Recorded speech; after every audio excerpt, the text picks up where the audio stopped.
How's it going, everybody? My name's AK, and in today's video I'm going to be unboxing my new SCUF controller for the Call of Duty Cold War competitive season. Now, for those of you that have seen my last video about the PC that I'm playing on, there'll be a link in the top corner for those of you that haven't seen that. But for those of you that have, you would have seen that I did actually show the controller that I was building, or that I had shipped. And to be fair play to SCUF, because I've ordered a few in the past and they've usually taken 2-3 weeks to come.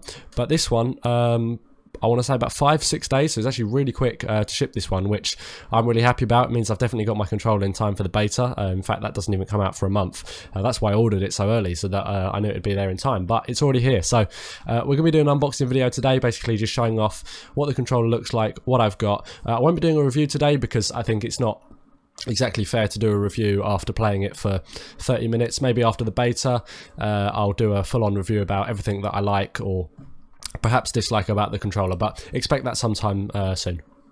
Now, one last thing before we get into the unboxing of the controller. For those of you that have been around my channel for a long time, and when I say this I mean a long time, will know that actually almost 5 years ago to this date I unboxed another SCUF controller.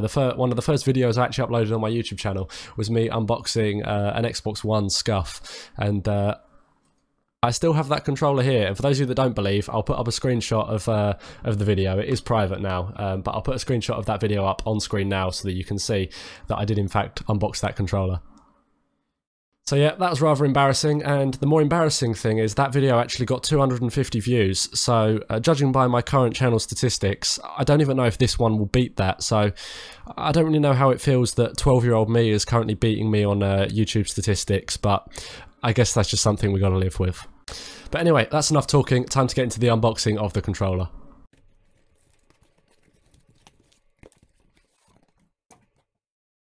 So here it is in the box. You can see we've got the SCUF Prestige, some stuff on the back there. So this is like a sleeve, and then the box comes out.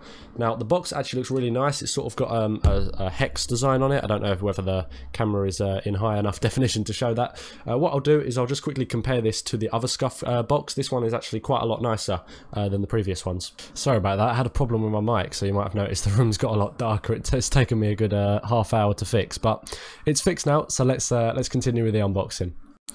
So here is the SCUF case for the old SCUF controllers. It's actually a lot smaller. Let's see if I can compare them side by side. That's the back, but you can see what I mean. It's quite a lot smaller. It has sort of a foam inside to sort of cushion the controller, which I quite like on the design of these. For some reason the foam has disappeared, but it makes them quite good for travelling, because it gives them a nice bit of protection. So say you wanted to go to a LAN but don't have one of the little SCUF carry cases, you can always throw them in the little box and that should do the trick just fine. So now it's time to open up this SCUF box and see what we're working with. Okay, so here's the controller. This is what it looks like in the box. Sorry if it's a bit dark. I had planned on making this video a good hour ago, so the night is pulling in, but that's okay. We make do. Let's take a closer look at this. So as you can see, we have a full grey front plate, and we have the blacked out ABXY buttons, and we also have gold sort of trimmings with the triggers, bumpers, and the little middle bit there. So I think this personally looks really clean. So as with most SCUF controllers, we've got the 4 paddles on the back, as you can see there, and we also have the trigger stops on the triggers there. They can be easily turned off with the little silver things. You just slide them to the side. One turns them on, one turns them off, so you can quickly switch between them. Say you want them in Call of Duty, but say you're playing GTA or something, you can't get the full acceleration on the cars. The same actually happens in Warzone, as I have found out a few times, but yeah, you can quickly switch them on and off if you need them. So in terms of controller modifications, I haven't actually done that much. The only really thing that I changed was these buttons getting blacked out, the gold trimmings on the top, and taking the rumbles out. They're the vibration packs for the controller. Now, I do say over 95, maybe 99% of pros don't play with vibration. It's really off-putting, or I find it off-putting, so I don't play with it. And so you can get the rumbles out, makes the controller weigh quite a bit less.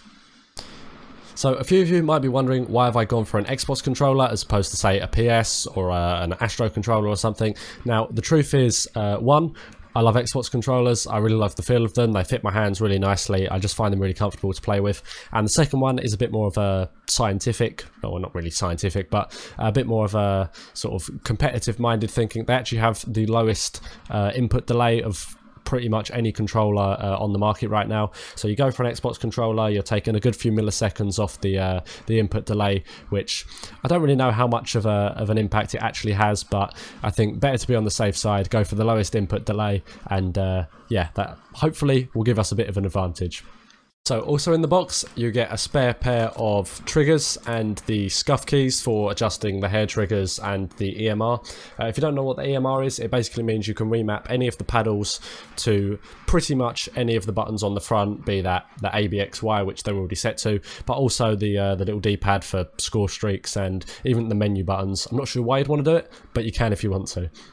And last but not least, you also get this charging cable, which I've opened, but it's a really nice sort of braided cable. It looks like it's quite strong, and that's good because I do find at the start of the year I have to buy a pack of 3 or 4 USB cables, micro USB for my controllers, and by the end of the year they're usually all broken.